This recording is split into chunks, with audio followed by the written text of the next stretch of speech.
Dear viewers, what if the person you feared most turned out to be the one who gave your life its final meaning? Today's story will shake your heart. It's about a blind prisoner on death row and a female police officer who once arrested him, only to realize, years later, that he was the only person who could fulfill her last wish. This is a story of forgiveness, redemption, and the power of a single act of kindness. So grab your heart, because by the end of this story, you might see humanity a little differently. Officer Megan Carter was known across the small town of Brooksville for her bravery and sharp instincts. She had served 15 years on the force, respected, fearless, and known to always get her suspect. But one stormy night in 2013, something happened that would haunt her for the rest of her life. Dispatch had sent her to a robbery at a convenience store. Shots had been fired. A young clerk was down. Megan arrived first, gun drawn, eyes darting to the flickering lights and shattered glass. Then she saw him, a man stumbling out from behind the counter, holding a bloody towel. "Mister, drop the weapon," she shouted. The man froze. I didn't shoot him," he stammered. But Megan didn't wait. She tackled him to the ground, handcuffed him, and radioed in. His name was Daniel Reed, and within hours, he was charged with armed robbery and murder. The clerk didn't make it, and all evidence, fingerprints, gunpowder on his sleeve, pointed at Daniel. The next morning, Megan stood in court, testifying with confidence. She truly believed she'd done the right thing. Daniel just sat there quietly, eyes lowered as if the world had already decided his fate. Daniel was sentenced to death by lethal injection. The news spread fast. Cop catches cold-blooded killer. Megan became a local hero. But as the months passed, something began to bother her. Every night, she'd dream of Daniel's face. Not angry, not afraid, just tired. She'd wake up sweating, whispering, "I know he's guilty, right?" But her mind wouldn't let go.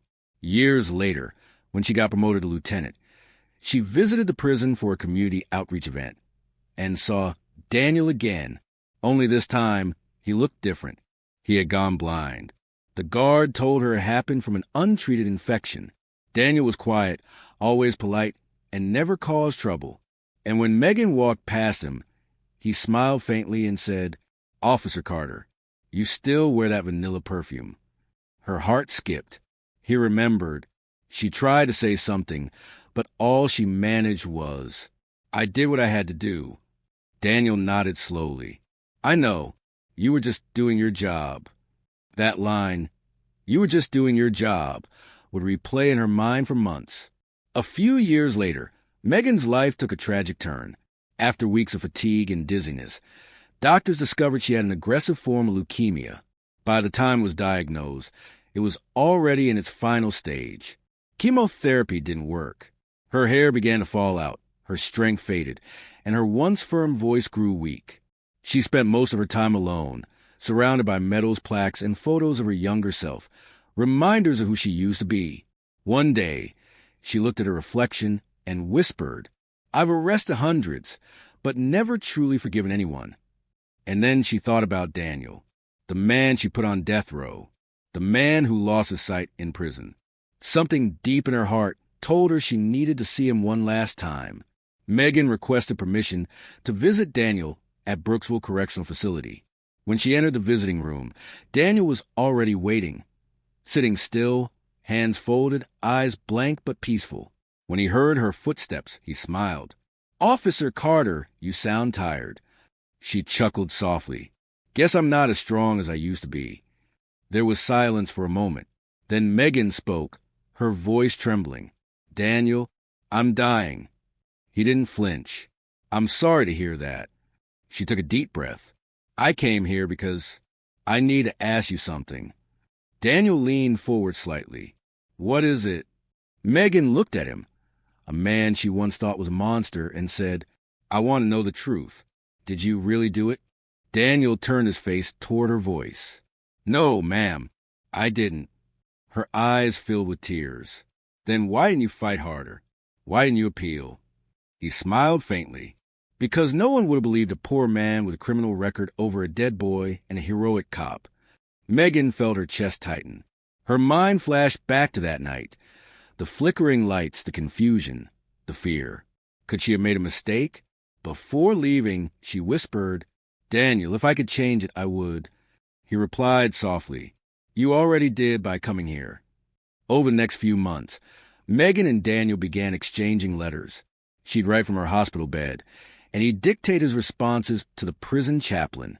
They talked about life, regrets, and faith. She confessed how lonely she felt. He told her how he learned to see through sound and smell. One day, she wrote something different. "Daniel, if you could have one last wish before you go, what would it be?" A week later, the chaplain delivered his reply. To feel the sun again, not through bars. Just once. Megan held the letter close to her heart, and then, for the first time in years, she smiled. She decided she'd make it happen. Megan used what was left of her influence to petition for Daniel's final request. She spoke to wardens, lawyers, and even the governor's office.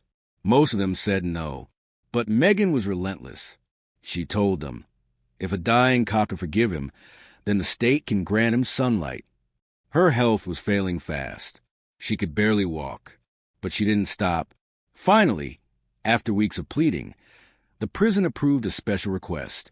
Daniel would be allowed 1 hour in the open yard, outside the walls, under supervision.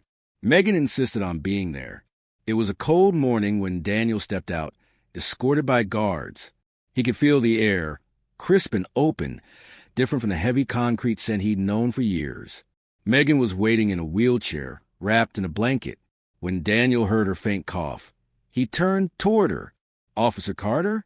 She smiled. "Just Megan now."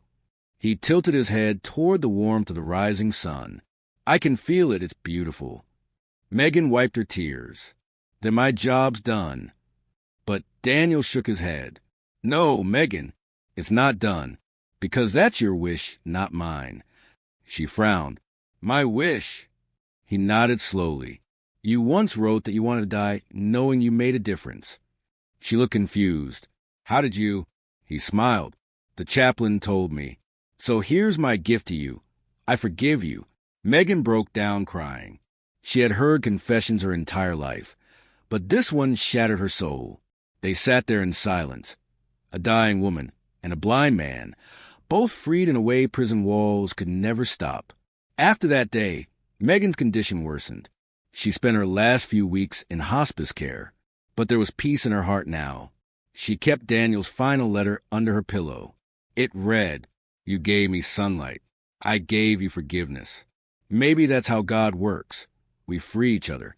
On a quiet night in late October, Megan passed away in her sleep. The chaplain who had connected them said she went peacefully, smiling.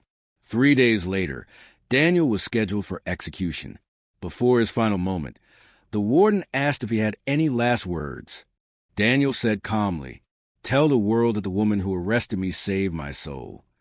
He paused and added, "And tell her I saw the light." The warden didn't understand what he meant, but maybe, just maybe, Megan was there, waiting, guiding him into that same sunlight he once felt on his face. Sometimes, the people we think are our enemies are the ones who teach us the greatest lessons about love and forgiveness. Megan thought she was the law, but Daniel showed her grace. Daniel thought he'd die in darkness, but Megan gave him light. 2 broken souls met in the middle and found peace. So, dear viewer, if there's someone you've wronged or someone who wronged you, maybe it's time to forgive. Because forgiveness doesn't change the past. It frees your future. This story was written and narrated for Heartline, where every story touches a heart.